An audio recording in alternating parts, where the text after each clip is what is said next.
sizlarning duoinglar bilan paydo bo'lgan bu yigitlar. Shu birinchisi bu.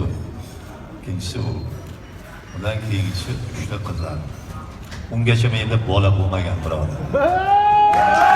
Men tan olmaganman. Qachondir.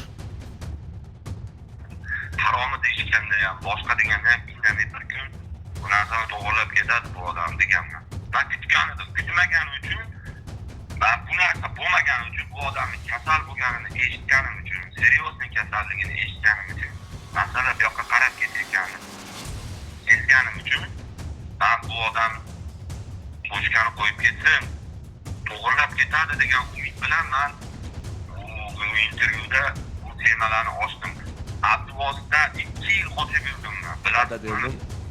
Katta xolam Aziza Xojonamni turmush o'rtog'i biz dada derdik. Menga pochcha bo'lardi o'zi aslida, lekin men dada derdim. Shohjahon bilan Zohir Shohdan boshqa menda o'g'il yo'q boshqa birodarlar. Hamma menga o'xshaydiganlar birovniki u.